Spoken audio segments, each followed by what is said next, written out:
Okay, ladies, let's talk about what it means to truly shift your identity, right? You hear about, oh, shift your identity. All you have to do is shift your identity into the version of you who has it all. And that all sounds wonderful, but don't recognize how to do that. You can stay in like a loop of feeling stuck and repeating different things, thinking that you are actually shifting your identity, but you're just actually staying the same exact version of you. So today I want to talk about some tips and tricks and things like that of how you can shift your identity and what that truly means. So if this sounds like something that you would be interested in learning about, please like and subscribe to my channel and stay tuned for more. Hello, beautiful souls. Welcome to my channel. If you are new, welcome. If you are coming back, welcome back. I'm so glad to have you all here. If you don't know me, my name is Cassie, and I talk a lot about healing, self-love, and self-care, and of course, becoming your dream woman, and so much more. If you are on a path of healing and looking to become that next best version of yourself, and you would like someone to kind of walk the path with you, I do have one-on-one coaching available, especially if you are looking to heal your self-worth and shift into this new identity, because there's a little bit of work that needs to be done in order to make that happen. And so if this sounds like something that you would be interested in doing, please send me an email at sayyes2healing1111@gmail.com. I would love to chat with you and make sure that I am the best fit for you and talk about this identity shifting. I was stuck here for a long time. I thought it was going to be just so simple, right? But no, it truly isn't. Especially if you are coming from a place of low self-worth to no self-worth, and you're still like trying to rebuild that within yourself, this identity shifting is going to really be challenging. So that's why I want to kind of talk about this, kind of give you some tips and tricks on how you can start building that within yourself and not feel overwhelmed and a good routine with it. What is identity shifting to begin with? I think a lot of people say, okay, shifting your identity, I'm going to create all of these new routines. I'm gonna start waking up at 5 a.m. I'm gonna go and buy myself a new wardrobe or get my hair done, lose weight, get that degree, start a business, make more money, going to, start becoming and acting that successful woman. And then suddenly, boom, you're completely a whole different person. Just because you change all those things on the outside does not mean that the things that you are carrying in the inside are going to go away. Oh, this because I've done it. I've changed things externally before I thought I had, become a completely different version of myself because I did XYZ. But to be honest, I was still the same person internally. Same insecurities, the same beliefs, the same self-talk, same fears. I had the same self-worth and even the same survival patterns. And eventually the outside transformation could no longer hold me because the internal identity hadn't actually changed and was starting to bear her head. I want to talk about what identity shifting really looks like, why healing your self-worth is such a huge part of this, and what has helped me begin my journey of becoming the woman that I am today.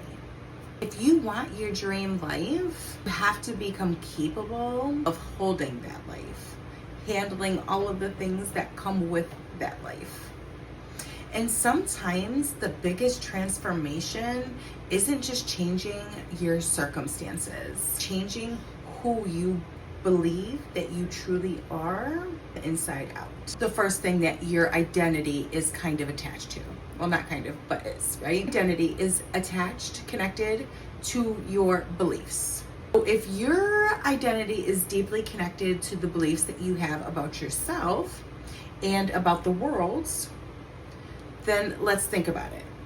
What does love mean to you? What did you learn that love was? What does success look like to you and mean to you? Who taught you what success was supposed to even look like? What does money mean to you? What does being a good woman look like to you? What does being a mother mean to you? What does beauty stand in your eyes? What does it mean to be worthy? What does it mean to be successful? What does it mean to be respected? Because so many of these beliefs that we carry around about ourselves isn't necessarily the beliefs that we consciously chose for ourselves. We inherited them, we absorbed them, we learned them from our parents, our childhood, from the different relationships that we have had over the years. We've learned things in school, religion, culture, society, all over the place. We've been picking and choosing things that we are going to accept as our truth because we thought it was, right? Especially years ago, when before internet was even a thing, you didn't really have a lot of people's inputs. You didn't see too much of what the world really was unless you were able to travel, which my family was not too much. You basically seen the life that you grew up in, and that was life for you. And then you would see like things on the TV, but that just seems really out of this world in so many cases. At least for me, I was like, oh, yep, okay, I probably will never have that. But in the younger years, I did dream of it, but then another side of me was like, yeah, no, it's gonna be too much. So you could dream about it, but then you could talk yourself right out of it too, right? When we build our identity around these beliefs that we have inherited, really need to take a deeper look at things. A lot of those, like I said, they don't even belong to us. We just inherited them. So if there were things that, your family felt, you're gonna kind of take that as your own and different things like that. So maybe you learned that you had to be useful to be loved. Maybe you learned that being a good woman means never saying no to people. Maybe you learned that money was difficult to make and hard and, all of those stories that many people have heard over the years. Maybe you learned that successful people were selfish. You learned that you shouldn't take up too much space. Maybe you learned that dreaming was unrealistic and you should stop that. Maybe you learned that you weren't smart enough. Maybe you learned that you weren't attractive enough. Maybe you learned that you needed someone else to validate you in order to feel important. And eventually those beliefs became your identity. This is just who I am. Oh, Lord, I said that so many times before I went on this healing. This is who I am, take it or leave it. I didn't know any better. I didn't understand my beliefs. I thought my beliefs were my beliefs. And that's why I talk a lot about this, because your beliefs are not just your beliefs. Begin this healing journey. You're not just healing your individual experiences. No. you're also getting the opportunity to question those beliefs, what those experiences created for you. And you get to ask, is this actually true? Is this something that I want to carry on with me? Or does this no longer fit the life that I want to create? You know, you have to ask, is this something I learned? This is where this identity work becomes very powerful, because you get to do this work and rewire your brain to things forward with you that is actually going to support you and the version of you that you want to be. So you don't have to have that belief that money is hard to make, belief that you're not attractive enough. I know the world loves to mess with the beauty standards and everything else, but if you really look around, from one month to the next, I mean, everybody was getting the BBLs, now they're getting the BBLs out. For a while, the big curvy girls were in style, skinny girls are in style.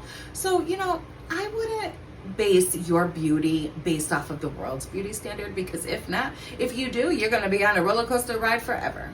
You just have to do what you feel good about you, and you have to stand 10 toes down in that, okay? And not allow the world standards to make you think something different about you. Oh yes, and this is the next important thing. Oh baby, because if you don't have this, nothing is going to stand for you. And you have to feel worthy enough to have your new life. This is the part that nobody really talks about, right? They just say do. But if you don't feel worthy enough to do this, you're not going to. You're going to say, oh no, I can't do this, or this is going to be too much, or this is never going to happen for me, or whatever that story may be in your head. So what you would want to do is you have to heal that self-worth, babe. If you are looking to heal your self-worth, I have a self-led program that you can choose, and it's 10 modules. It goes deep.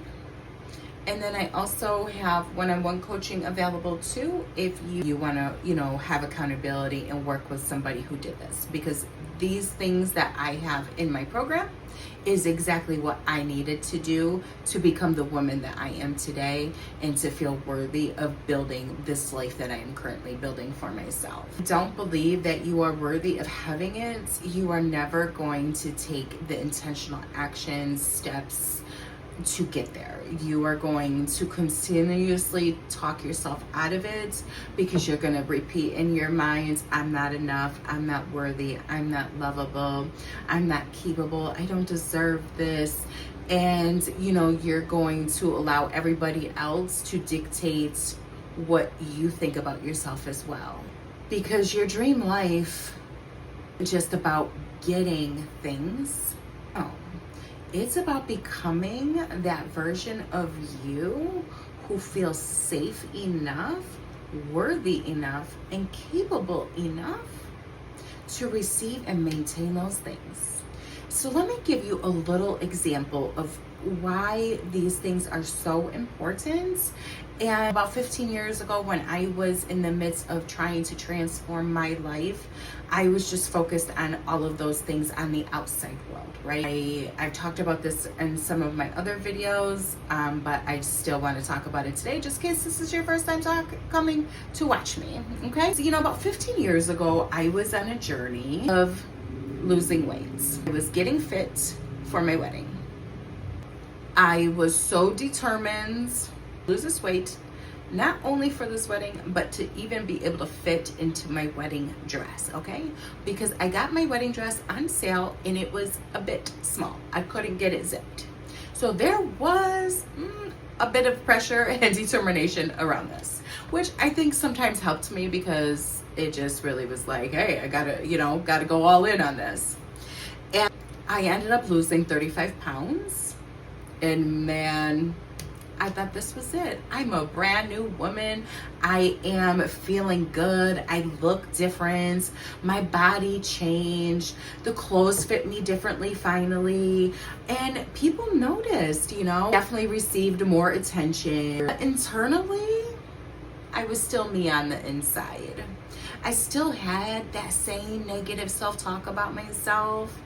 I still struggled with my self-worth. And I still saw myself through the lens of the old version of me. And honestly, I experienced, the body dysmorphia where I couldn't see like this new version of myself. I always looked, I'm like, oh, yep, see, I still got a little bit of belly and all of this, right?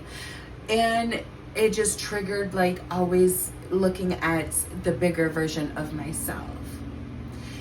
Even though my body has changed a lot, I couldn't see this greater version of me because I didn't change my self-concept on the way of doing things.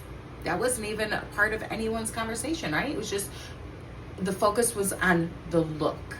You change the weight, you become a new version.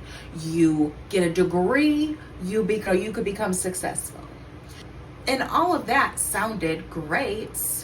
So, I did the work. I lost the weight. I ended up going back to school, getting my degree.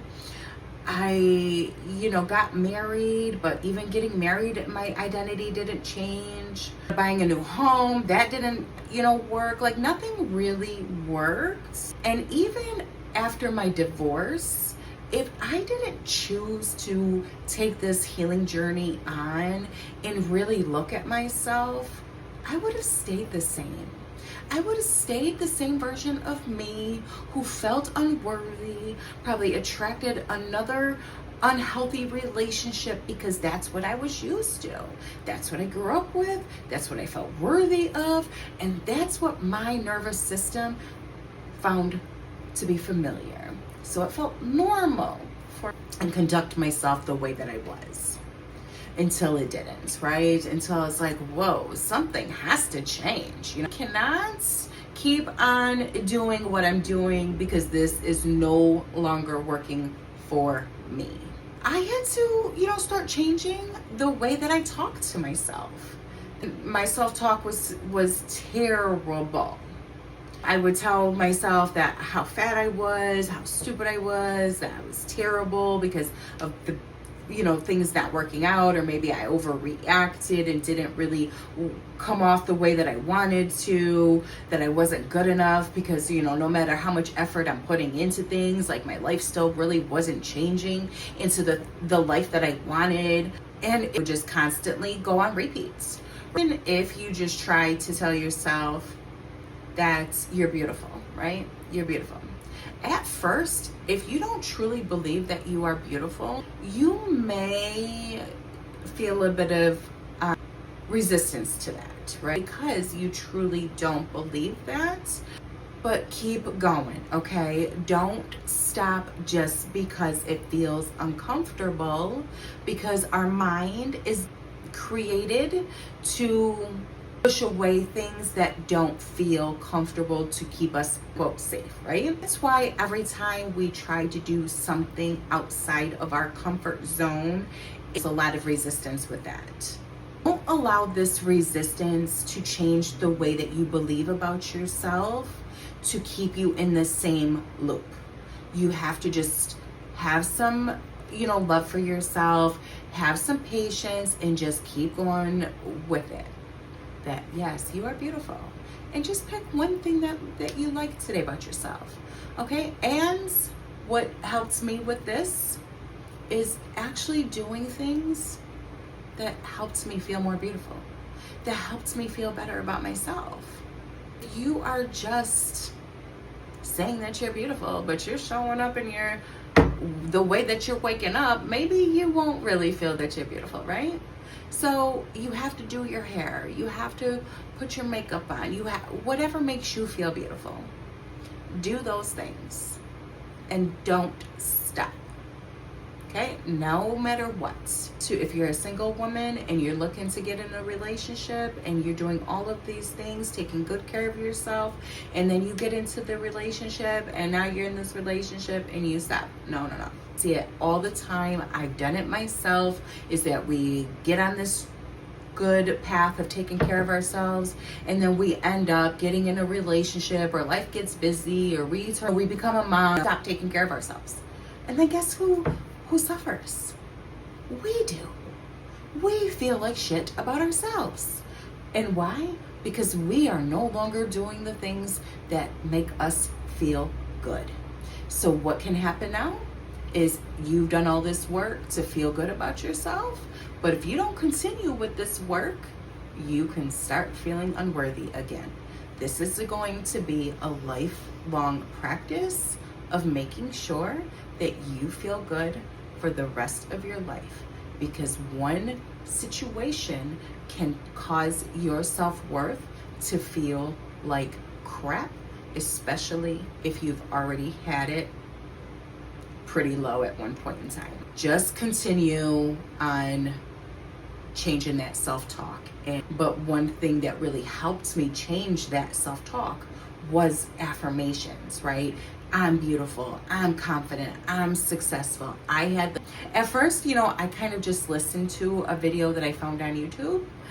I didn't even find it. God sent it to me, okay? So he sent it to me and it started saying like all of these different affirmations. I'm like, oh, okay, Then I started taking some and writing them down on a piece of paper. And then I started repeating them. And at first, it felt funny. It felt weird. It felt like, oh, this is not normal, right? Because it wasn't normal to me. And I even felt restriction with some of the things that I said because I didn't quite believe these things yet. But I just had to keep going back to it and taking some intentional action to support those affirmations. You may hear people say, oh, they're a waste. They're not a waste, especially when you are needing to rewire your brain to think a different thought about yourself. This definitely helps with the way that you talk about yourself internally. The next thing that I needed to stop doing was I needed to stop being a people pleaser, because the people pleaser means to receive some attention, love, affection, and things like that from time to time. And so that kind of taught me that I needed to continue being a people pleaser. And what is a people pleaser? Is somebody who says yes nonstop. No matter what, you're going to say, yep, I'll do it. I'll help. I'll show up. I'll sacrifice myself no matter what. Yes, I will be there to help you do that. And then, eventually you become exhausted from that. You actually are resentful, disconnected from yourself because you're so focused on making everybody else happy besides you. You don't even know you want anymore because you're not making any choices for yourself. You're making choices for everybody else to accept you, to want to supposedly be around you and all that. But let me tell you, babe, okay? If you have to say yes every time to keep somebody in your life, they are not in your life because they like you. They are in your life because of what you provide for them. So, when you want to say no, when you are too tired, when you have something else important that you need to do those things. Make yourself a priority. Then the next thing, everybody wants everything to happen now. Okay, even me. I'm like, come on, let's get with the program, right? But unfortunately, that's really not how life goes. You don't go to school for a day and get a degree, right? You don't go to a job for a day and get paid for a week. So, you don't work out once and then boom, you got your dream body. Unfortunately, no. What you have to do is allow yourself to change things gradually over time. Processes may seem a little bit like, oh God, why does this have to take so long? But you also have to really recognize that such a powerful identity shift is going to take some adjustment periods, and doing it gradually is a great way to just Allow yourself to become comfortable with the changes that you are making along the way. You've been on a journey and you're feeling frustrated. You're like, oh, these results are not getting to where I want them to be. And I've been there, done that as well. And so you get frustrated and you start like second guessing yourself and things like that. But you lose 35 pounds in a month, chances are you're not going to be happy with the way that your body looks, because you're going to have flabby, fat skin, hanging from everywhere. But if you do it more gradually and you can do some exercises and stuff like that to support you, you probably won't have as much, loose skin, if any at all, depending on what your skin type is. Right? That's why you just have to take little steps. And some ways that you can figure this out is start asking, like, what would the woman that I am becoming do today? This is where I had to start. I had to start with doing small little routines for myself. I had to start taking better care of myself. Maybe that better version of you takes care of her body today. Maybe she gets dressed instead of staying in her PJs all day. Maybe she just goes for a nice walk. Maybe she drinks a little bit more water today than she did yesterday. Maybe she works on her business. Maybe she even just gets an idea of a business to start. Maybe she starts studying for something that she wants to become better at. Maybe she just prays. She journals. Oh, and she says no to things that are not going to serve her or that she cannot fit into her schedule for that day. Maybe she stops arguing with people who don't want to understand her. Maybe she goes to therapy or seeks professional support, or maybe get spiritual support from God as well. Maybe you will finally make that appointment that you have been avoiding. Maybe you finally apply for that position that you've been thinking about, but you've been feeling, I don't know if I deserve it, right? Or if I'll ever get it, or maybe it's not for me. Maybe she stops asking for permission from everyone else besides herself. Every day is gonna take one decision at a time, one boundary at a time, one belief at a time, and one habit at a time. And that's how your identity starts changing. Embodiment matters as well. Losing the weight, dressing the way that this version of you dresses, and doing things differently.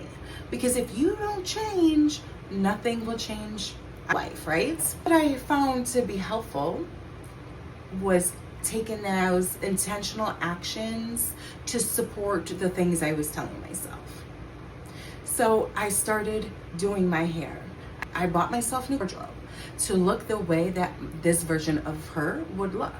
And now, even though, and this was like a few years ago, when I first kind of started this, and even though like the version of me has kind of upgraded and changed, now I'm like, I'm gonna change things up again, right? You don't have to stick with just one way, but the way that you see yourself right now, that's what you're gonna wanna go by, okay? You can put that outfit on, you can put the makeup on, get your hair done, do all of the things on the outside.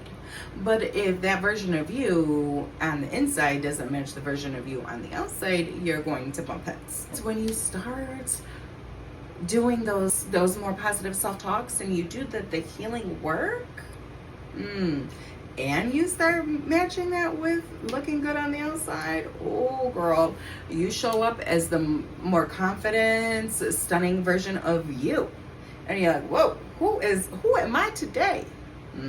Yes. I was doing this work for a while, and then I kind of stopped doing it. I kind of got lazy because I was working out so much, and then my hair was getting like sweaty, right? Because I'm working out, I'm strength training, I'm doing the cardio. It's summertime, so when I go outside, I get a little warm, okay?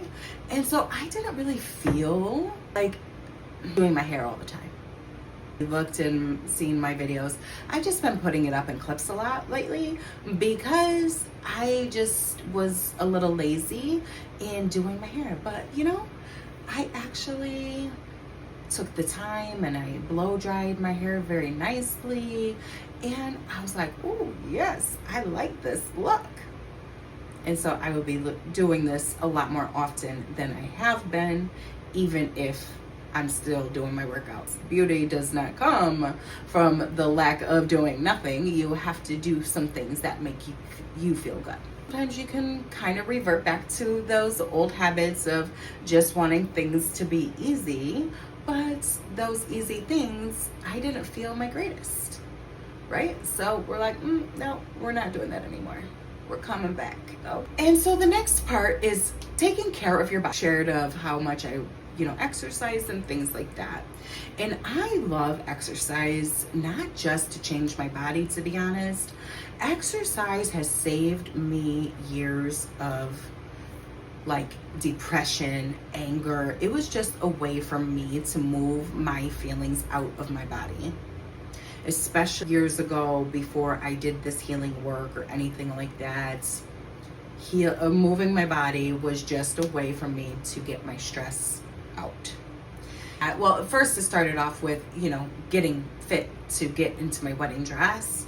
But then after that, seeing the benefits of what that was doing to my mood and my spirit and my mindset, I was like, oh, I can't change this.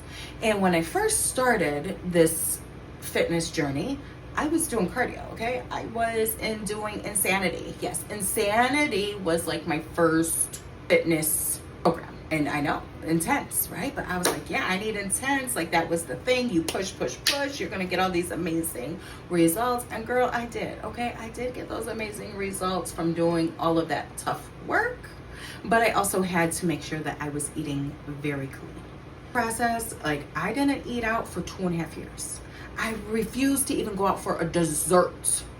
I didn't have bread for 2.5 years. I refused. I had a dessert. If I had a piece of bread, especially like Italian bread or French bread with some sauce and butter, oh dear, yes, I was gonna rip that whole loaf apart. My weakness, and this was even before I even knew that I was insulin resistance, right? And even back then, a few people started talking about gut health, and that was all pushed aside. Gut health doesn't matter and all of that. Look at what has blossomed, right? Gut health does matter. Because your gut is like your brain, right? So if you're feeding your gut all this processed, terrible, chemically infused foods, your brain is going to not be operating on the best way, right? I used to think and maybe I'm still a little ADHD, but really what I suffered from the most was brain fog. Yes, I had tons of brain fog. I couldn't have problems remembering and concentrating and so much. But it really wasn't that I was ADD. I was brain fogged because of the food, because of the lack of supplements that I was taking. There was another disconnect as well. It still is a very much struggling thing where there's not a lot of studies that include women. Right? Our hormonal imbalance, finally, there's some talk about cycle syncing and things like that, and what these different phases of your cycle even mean, right? Because a man's cycle pretty much stays the same. He gets testosterone every day, and that testosterone slowly comes down. But us, we get testosterone, we got estrogen, we got all these other things coming, okay? And that really affects our mood, the way that, our energy levels. So sometimes we can feel like we're exhausted. Sometimes, depending on where we are in our cycles, we can feel so energetic and strong and amazing, right? Or say that, we're too emotional and that's kind of our weakness. But it's not our weakness. It's just part of our bodies. That's the way that we were created. If you're unhealed, right? And you're feeling unworthy and all of that, you could react in a way to make yourself look like you're emotional. But that's for another video. Basically, what you need to do is you need to find a way of eating, right? Because I don't even want to say a diet, because it's not a diet. Like, we can't just eat this way for 90 days and be like, okay, now I'm gonna go and eat all of this crap. Because then guess what's gonna happen? You're gonna turn back into that same version of you. So you have to find a way of eating that is gonna be sustainable for you. And I just had to go change the way I eat again, right? I went back to using ketones as my fuel source, because you only can have one, okay? You can have ketones as your main fuel source, or you can have glucose. And glucose for me, even though I've done all of this healing work and things like that, my body just did not operate well. I was constantly feeling tired, or having like lots of cravings. It was just nonstop. But guess what? Now that I'm back in my ketones, I don't crave that much food anymore. It's been about a week. Things are still in the midst of getting adjusted, but it is just what it is. So, you know, the food, I used to like having the variety, because when you're eating style, you don't really get a lot of variety. But the variety was getting me all types of crazy. It wasn't making me feel my best. In the end, right, maybe for the 10, 15, 20 minutes that I'm eating that meal, it tastes good, but the effects I was getting after that, I had to look and I say, you know, this isn't worth it anymore. Eating away, right? That could be vegetarian for you, that could be plant-based, whatever that may be for you. For me, it is more so high fat, a moderate protein, and I do try to also make sure that I get a good amount of fiber and low carb. And my body just does well. Now, people are gonna say, well, you're not gonna be able to lift as heavy and all of that. Maybe not, but who cares? So learned about this whole building muscle thing as well. It's not truly just about the amount of weight that you lift, because sometimes I was lifting a ton of weight, right? Like, I was doing heavy deadlifts, close to 300-pound deadlifts, and sometimes even more than 300 pounds. Was my legs transforming into something amazing? No, they weren't. Because you know why? Because I didn't have that muscle-mind connection. So there's just more to it than just lifting weights. You got to really connect your mind to what you're doing in order to really feel that connection. You know, when you're eating good food, you shine a bit brighter. You have more energy. You have better quality hair. Your nails are better. Your overall existence, it just will feel better. At first, it may not feel so good, because you're like, oh man, I really want that chocolate ice cream or whatever, you know, you may want. But then you just really have to kind of remind yourself, is that really worth it? Having that chocolate ice cream for that 10-minute dopamine hit? Is that really going to be worth me feeling like crap tomorrow? Or even later tonight, right? You're going to feel bloated and just like poop. You got to really take care of your body.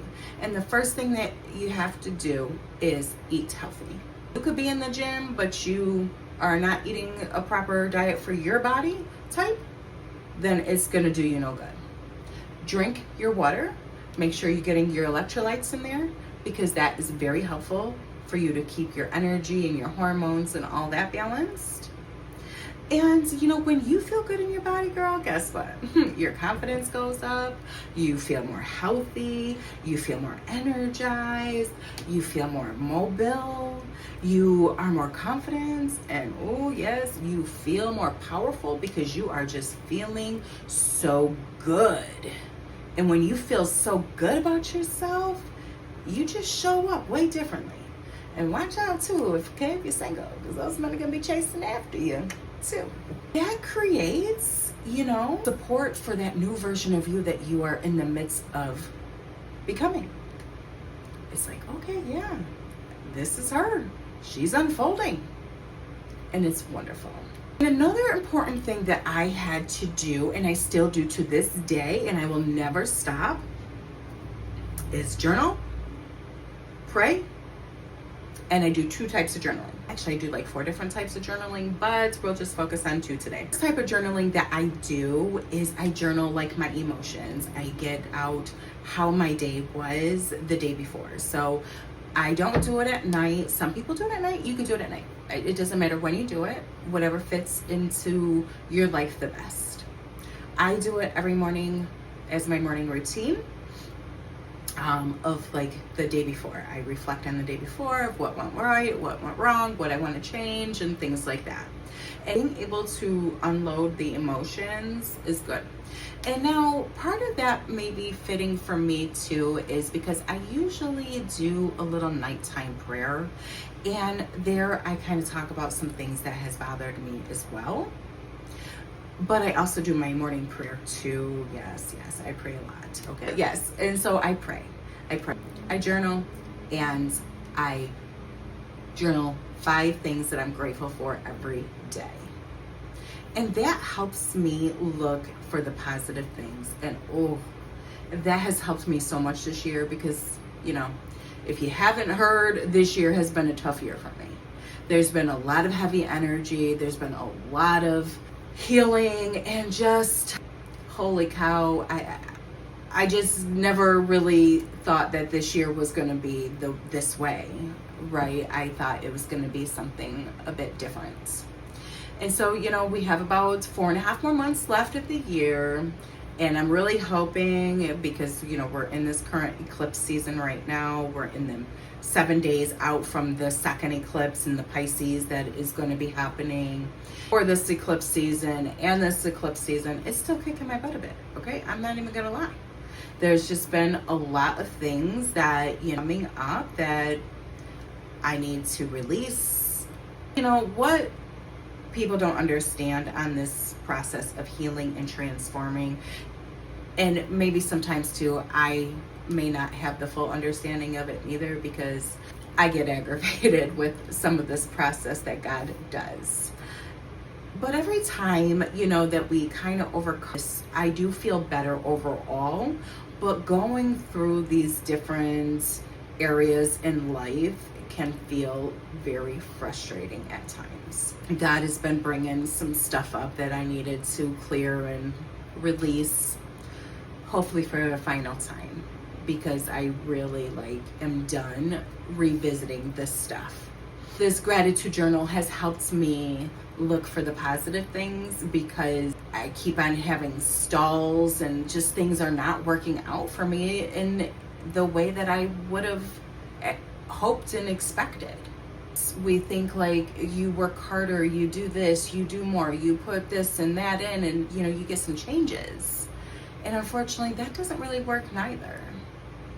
So I'm trying to surrender a bit more in this process.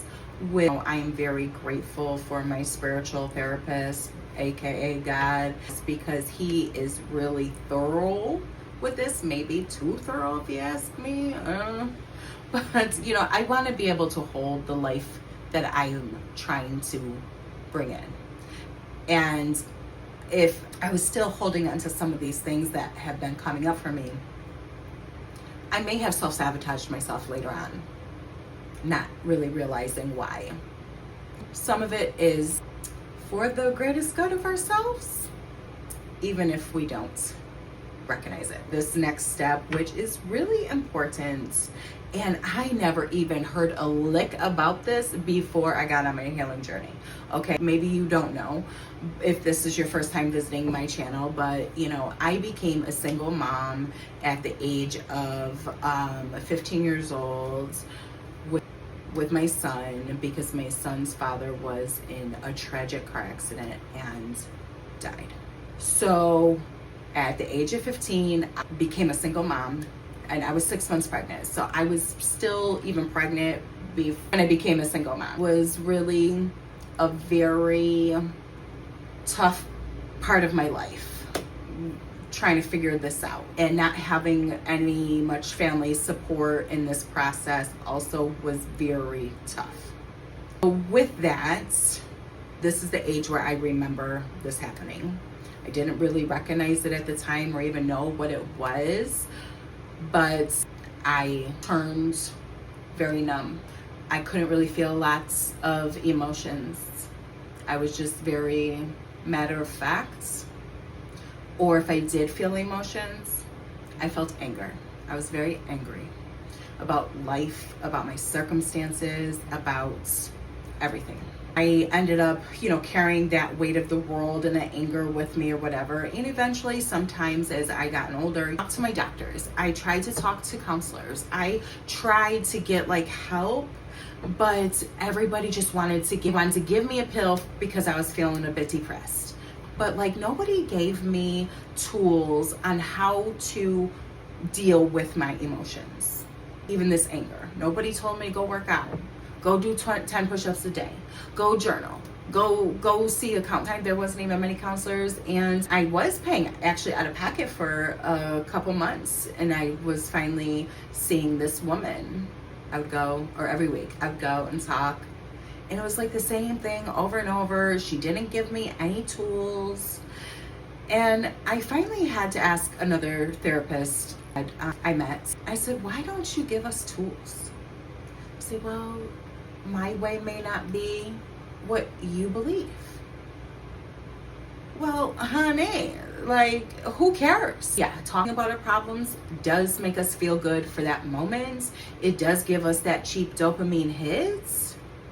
You don't really get to the root of this stuff, you're not gonna feel good, right? And you're gonna go back to that anger, the depressed version of you. Thank goodness to my spiritual therapist that started opening my eyes to our nervous system and what our nervous system was and what it controls and how you can help heal it and regulate it and make yourself feel better.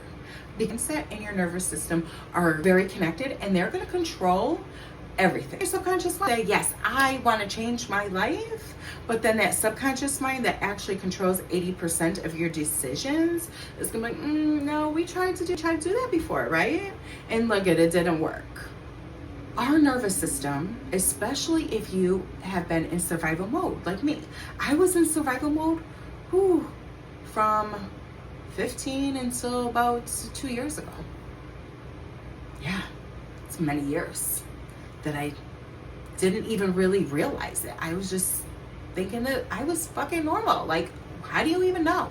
I was at a young age. Nobody ever talked about nervous systems, Then also, my daughter's father died when she was 6 years old. Her father passed away in another tragic ATV accident. And I went to doctors, I went to counselors, I went trying to help her and give her the support that she needed, because I didn't really know how to give that to her and really nurture her. I thought the counselors and the doctors would know way more than me. And they did at that time, but not one of them said have her do some things that would balance her nervous system. Even with me losing my son's father, nobody talked to me about what I could do to help balance me. All they said is, you better get strong so you don't lose that baby. Oh, okay. And that's the moment where system went into survival mode. I had to become numb. I didn't want to lose my baby. So I didn't want to be super emotional and feel things, because I thought I was damaging my baby from what people would tell me. Your nervous system, if you are in fight or flight or survival mode and things like that, you're going to not be open to receiving more. You're going to be closed off to becoming this version of you. So you're going to need to do some healing. I had to do some somatic exercises to release and things like that. I had to also heal my trauma and my self-worth to even open myself up. And then I also had to open myself up to receiving, You know, when I say I was closed, I mean, I was closed. I couldn't even really accept a compliment. I didn't know how. Sad to be, but I didn't. Can progress, but now I can receive more compliments. Sometimes it's still a little like, oh, weird. So it's not something that I like do intentionally. Myself, I'm like, oh, yes, thank you. Would try to do is, you know, every time I would get a compliment, I would diffuse it and give the compliment back to that person instead of just sitting with the compliments, because compliments to me felt very weird. With all of that, you finally become the version of you to be capable of holding this new life. You finally have the self-worth, the understanding, the body regulation to say, okay, you know, I am open to having that healthy relationship that I've always wanted. The healthy relationship, but then healthy is usually calm, right? It's not a load of ups and downs. I mean, you can still have some disagreements and stuff like that, but it is not as chaotic as a toxic relationship.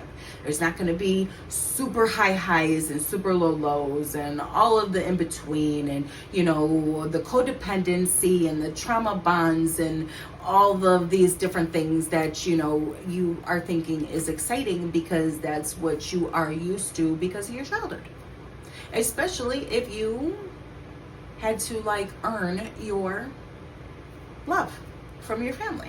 Toxic man's come true because you're going to be doing lots of things to make sure that he feels good, that he feels comfortable, that you are, you know, putting him on that pedestal, because that's what those toxic men want, honey. Okay, they want to be on the pedestal and make you feel that you're underneath by sucking your energy and using all of your beauty. So that's why you look at these women and you're like, oh. And then you wonder why they glow up after the breakup. They glow up after the breakup because they no longer have that man sitting there sucking up their energy and using all of their beauty on themselves. That's why the men are like looking all fine and shit, and us women are looking beat up because we are with toxic men who are sitting there taking everything that we give them because we think they're gonna love us for it.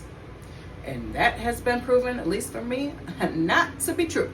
Okay? Make sure you stick with your boundaries. You have your standards. You're doing your daily things that you, highest version of yourself, would do.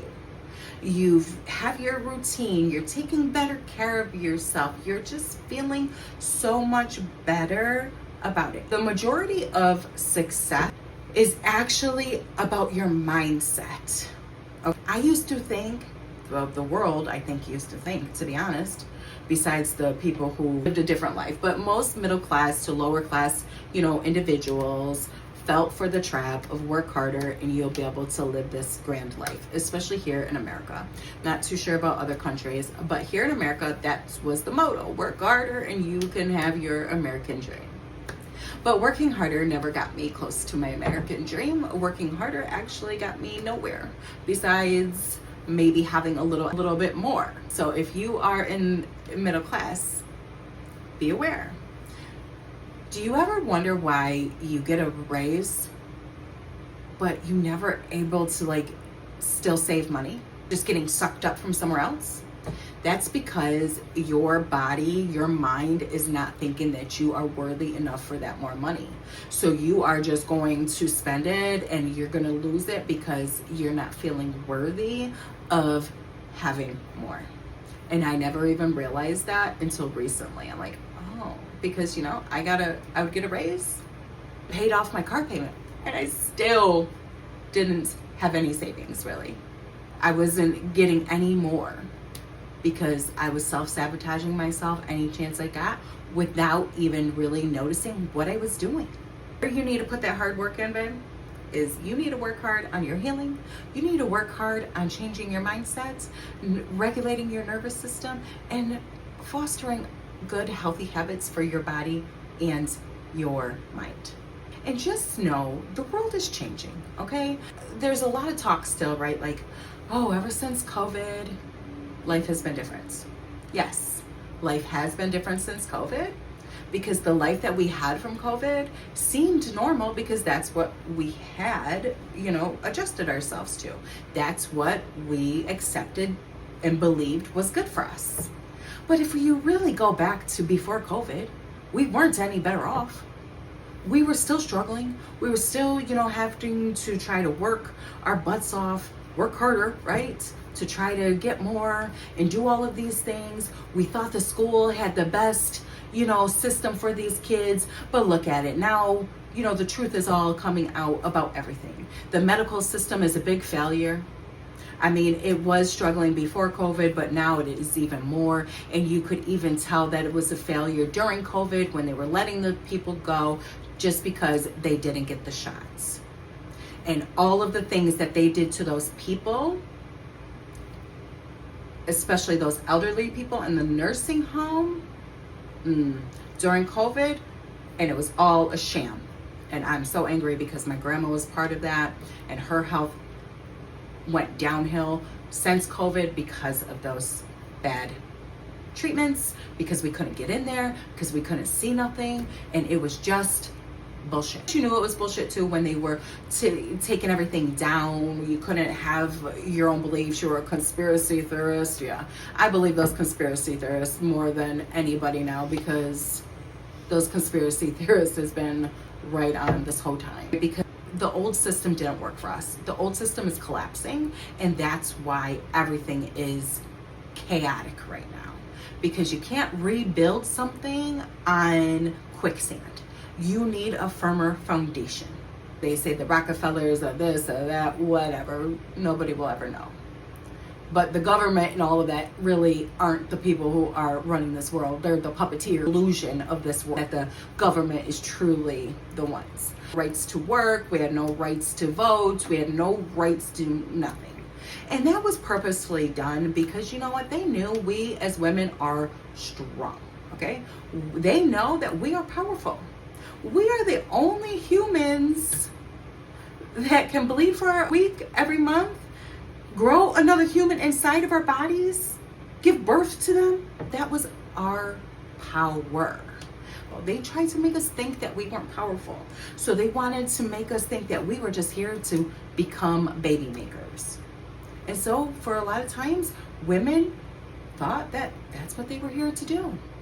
Right? And so now women are waking up like, no, I don't want to be a baby maker. I just want to live. And now everybody's like, oh my goodness, that's like kind of hard for them to take.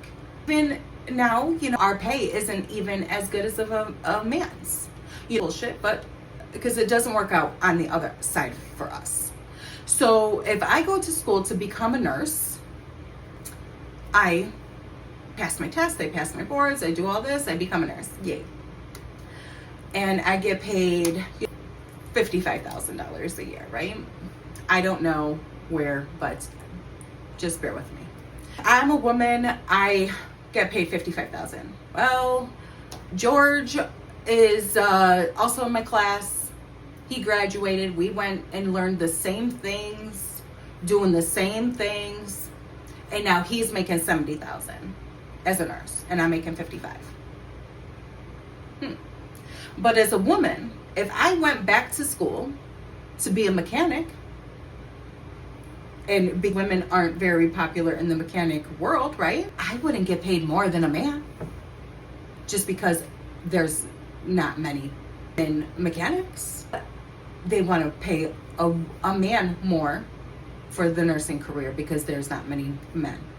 So they're trying to intrigue men to come and become a nurse. But there's no intriguing women to go outside of their comfort zones and do the man's, job. And it creating for equal pay. But then they turned it into equal rights and all of this. And it wasn't really equal rights, it was just equal pay. Because why do I have to be married to a man in order to make it in this world? Why are you trying to cripple us as women in order to be able to make it? There's more men nowadays that are not going back to school. they are not doing anything to get better lives. Like, women are going back to school, they're getting degrees after degree, and they're opening businesses, and they're doing all of these things, and they're being successful. And now they're having a problem even trying to find a man who is at least at the same level as them, or even above, that they could, kind of build with, because men aren't going back to school. Men aren't trying to build their lives up anymore. They're just, it's whatever. It is what it is. God always used women. Like, look at the Queen Esther. Yes, she was used. Look at Mary. Look at all of the people. So the way that the world, was created wasn't the way that God intended. It's just the way that those men who are running the world thought that they would do, keep us feeling low about ourselves and all of that. And it did. It created a big self-worth issue in women over these years. And look at to us today. And that's why we have to do this healing. That's why the world has to change. And it is changing. I know you may not see it, but it is. There's going to be a lot of uphills in order to create new systems, new ways of doing things. And just know that you can only really control you. Things that you do for you is going to be amazing, and it's going to pay off, not just for you, but for your children, for your future children. Maybe you don't want children, but okay, for your nieces and nephews and whoever else is around you. Or the beliefs that you have, right? The way that you feel about yourself and the beliefs that you have about the world and things like that gets put on to the next generation and the next generation. And that's why we have generations of all of this trauma that don't believe in themselves, because it's just been repeated. And they're not looking to change their lives because they don't see a way through it, because their self-worth is so low. And that has been a huge issue in the Black community.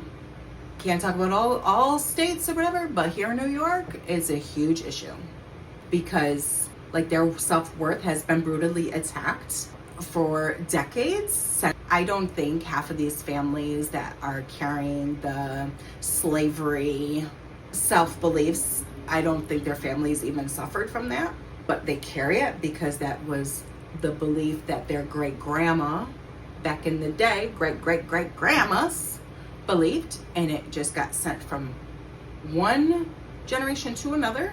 And then the government was also working to capitalize on their downfall, redlining things, the neighborhoods, dangling the welfare carrot in front of them, and just tearing the whole family dynamic apart. Because let me tell you something, okay? I was growing up, I grew up in the city, and there was lots of Black families around me, and they were so nice, and they were working hard, they were together. It wasn't what the shit is today, where these men weren't in these lives. Maybe not every family had that dynamic, but there was more families that were together in that nuclear family dynamic than there wasn't. Until that welfare shit came along. Ruined generations of fucking people. Can't keep on. We can't. They've been attacked, and yes, they have been used for slavery. So was the Italians. So were so many other people. Maybe not for as long, but they did, okay? But the Italians didn't use that as a crippling effect. They used that as energy, right? As momentum, yep, okay, well, we're gonna do this. But especially here in the Democratic cities, where the Democrats use the Black vote, but at the other end was screwing them over big time, right? Because even in the 90s, they brought the crack epidemic up, and they blamed the Black people.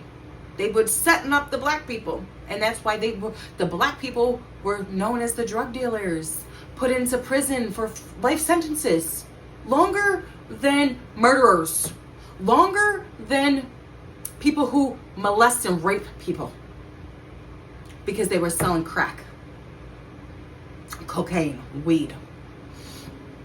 And those were the drugs, those were the popular drugs back in the 90s. That, yeah, you could overdose on crack, but you weren't really, there wasn't too many of that. You know, people were just crackheads, always wanting more. But yeah, you're going to prison, not even jail, you're going to prison for life, boo. And look at the judges today. The judges are letting people out, these criminals out. And these criminals are now creating out killing people. And oh, it's okay. No, our whole system is fucked. Excuse my French. But it is. The more people who can heal from their childhood and become a better version of themselves will give more support for more people to heal and for you to really begin to live your dream life. Because it is possible for you. But you can't follow what the world wants you to believe. You can't continue doing what the world wants you to do. You look at what the government did during COVID. They want to give you a fucking cheeseburger to get a shot that didn't even have any testing really. And the testing that was coming out, they were hiding because things were being revealed and they were shutting it down, calling us conspiracy theorists. And even today, I think the people, and I'm sorry if you are one of them, I think the people who've gotten the shots, I think it's really affecting their mindset because still today, they still can't even look at anything besides the bad old orange man in the White House. They can't look at Fauci and look at the truth and say, oh my God, he said, plead the fifth over 100 times. Hearing. In New York, did a bail reform in 2019 because let me tell you, this pandemic was planned, okay? It wasn't something that just happened. It was planned. Obama told us before he left the office in front of everybody with Fauci. Oh yeah, we're gonna have a pandemic soon. It just knows, right? Look at what they tried to do to the Ebola. They tried to scare us with Ebola. That didn't really work. So they've been kind of testing us to see, right? Finally was able to scare you completely with COVID because they had that on the news every 2 minutes. So they hypnotized you to think that you were going to die or that you were a grandma killer. Yeah, remember that? You're a grandma killer. I don't even know, truthfully. I won't go there today. It's a very long video. Don't even know if this will even be out to the world or not because it's long. But you know, it is truth. And the more that we just accept these stupid things as our belief, the more that we are going to be taking advantage of. Look at the amount of people who have cancer today. Okay, cancer is like spreading wildfire, even more than what it was. People are having problems with their pregnancies, carrying babies to full term because of these shots. So much. And it could be even more. Look at the amount of people who are having strokes. Young people, old people. But nobody really wants to talk about that. Nobody wants to talk about the stuff that this government is doing besides everything that Trump is doing, because guess what? That's all the news wants to tell you. So that's what the news is feeding you. So turn off your news. Start doing your own research. Start looking for things for what they truly are. And don't go out stealing shit, trying to kill people, causing chaos, right? Because you're angry. Use that anger as momentum to become a better person and to prove the world that you can do this. Because you can. This energy shifting is very supportive of this. That's why there's so much of it. There's so much support coming for people, entrepreneurs, people who've gone through things. Like for me, right? There's support for me to do this work, to help you heal, because I had to heal. I've had to go through a lot of stuff in my life that made my self-worth this big to now heal so I can help you or other people, right? Maybe you're not ready for it right now, and that's okay, because you have to be ready. This work is not easy work, but it is work that is worth it. It is work that is going to change your life. It's going to be work that's going to change your family's life as well, because you're not going to keep on telling your family, oh, money is so hard to make, or money is evil, or not loving yourself, so then your kids don't know how to love themselves because that was never modeled to them. I mean, the self-worth and the self-love and the self-care is like very all much packed together. Because if you're not feeling worthy of self-care and self-love, then guess, unfortunately, if you can even reflect back on your own journey, you're gonna notice like, oh, yeah, I didn't feel this way because like that really wasn't modeled to me. And my grandma used to try to model it, right? But then people would talk shit about her. My other family members, oh my goodness, look at her trying to be all pretty and stuff. Yeah, who gives a fuck? That's why you want to work out. That's why you want to take care of yourself, so you can feel good about yourself. So don't let the people around you get in your head too much, because they're only going to project their own insecurities, their own trouble onto you. And that's why when I started my journey, I didn't talk too much about what I was doing. I kept a lot of things to myself for a long time. One, because I really wasn't sure even where this was going, what was going to happen. But two, I didn't care to hear somebody tell me, they'll never work out. You're crazy. What are you doing? I didn't need that. And neither do you. So sometimes zipping your lip is going to be the best thing that you can do for yourself, for your sanity. And then you come out and you're like, yeah, look at me now, honey. And they're like, oh, how'd you do that? What did you do? Yes, you will get there if you do this work. So just know that your dream version of you, your dream life, is going to require a new version of you.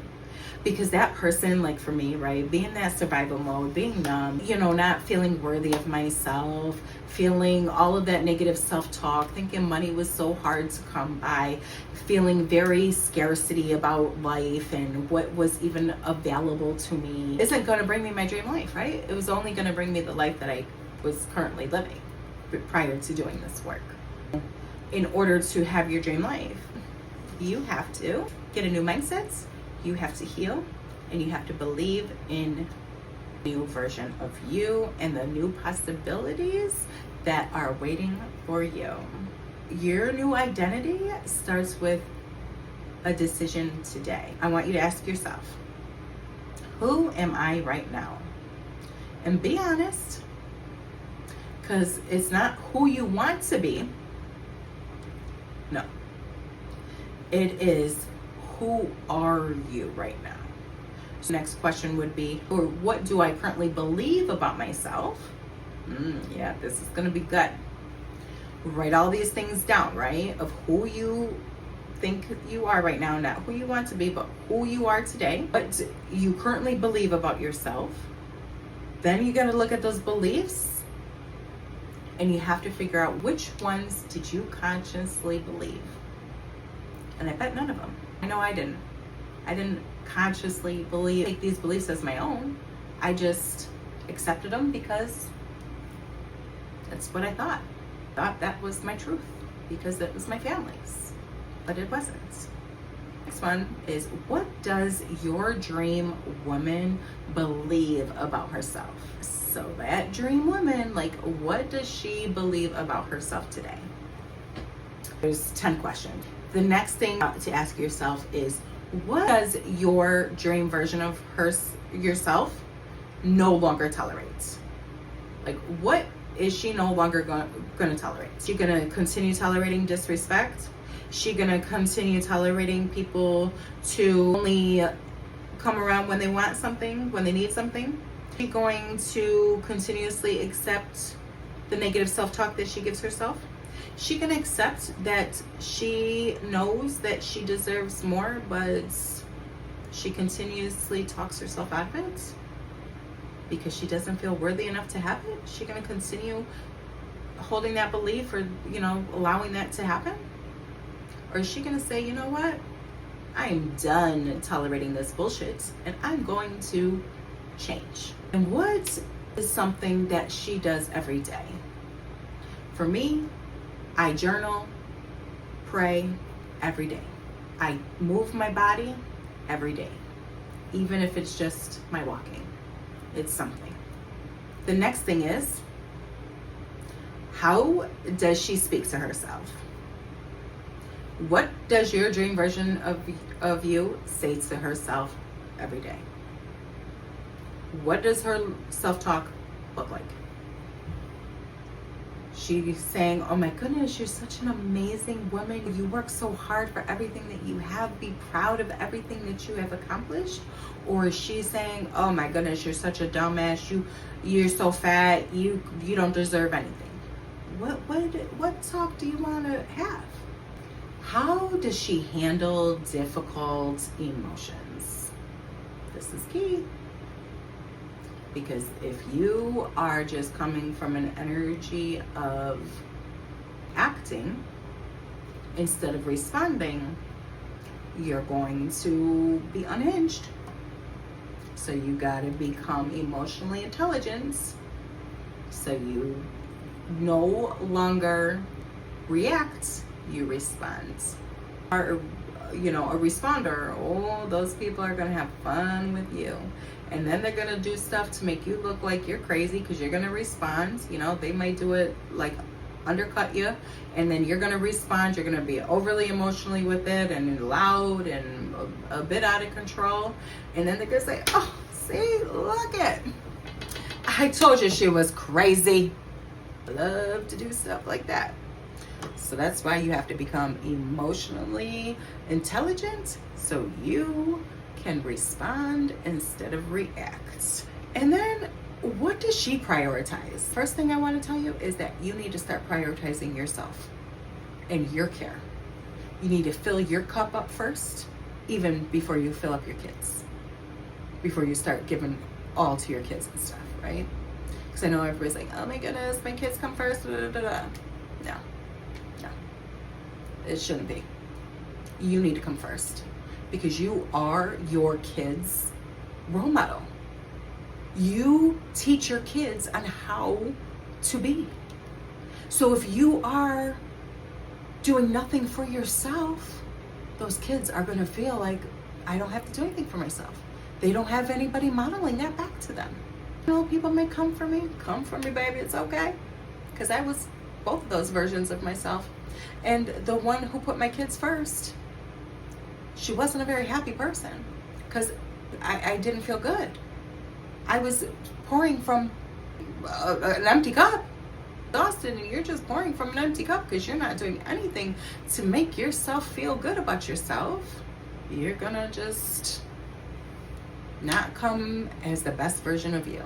So since I've been prioritizing myself in this new era for me, I show up as a better mom. I show up as a better version of me. I show up as a better business owner, a better coach, just a better person altogether. I was a little weird about it too at first, I'm not gonna lie. This transition didn't come easy because it was like a belief, right? That I had to put my kids first, and if I'm not, I'm a bad mom and doing all this. I'm not saying like, don't take them to the doctors and stuff, but I'm just saying like, you gotta start making sure that your mental health and things are like that are a priority to keep healthy and good. So then your daughters know that, taking care of themselves is going to be a priority. They're not going to feel like shameful or guilty for doing things like that for themselves. And then for your son too, to know that that's okay, and to give support to his, future wife and things like that, and how to support her in this. And then What is one thing that you can do today that will align you with your future version of you? That healed, beautiful version. Not next Monday, not January 1st, not when you get the money, not when you meet that man, not when you get that degree. No, no, no. But today, the moment that you're seeing this. Because your identity isn't created by one giant decision. It's created by the decisions that you repeatedly make. And so, ladies, becoming her is such an important task, okay? It's so crucial for you to become her. And so if you could take anything away from this, you don't have to become worthy of your dream life, because you are already worthy of it. You just need to heal and become a version of you that can believe it, can hold it, can have it, and understand how it works. Because if you're not believing it, you're going to self-sabotage yourself. You're going to allow the world and everybody else to get into your belief system again, and to take everything that you've worked so hard for and allow it to be taken away. Becoming her is about looking at one belief at a time, making one different decision, creating one boundary, having one new habit that supports that. And do this one day at a time. And just know, consistent small actions over time will bring you great success in who you are becoming. You are deserving of creating this new life, becoming her, but it all is going to start with a couple important decisions. And that is you being willing to heal, especially your self-worth. When you start doing that, you can then become a new version of you. Because like I said, that old version of you got you to this point. She was the one who needed to be in survival mode and do all of those things. But this new version of you, babe, this dream version of you, whoever she is, isn't going to conduct herself in those ways. Because you're not going to be in survival mode anymore. You're not going to be putting everybody above you. You're going to create boundaries and have standards, and you're going to create a life that you actually love instead of a life that you wish that you can change. And so say yes to healing. It all starts now. I love you, and I'll see you in the next one. Bye.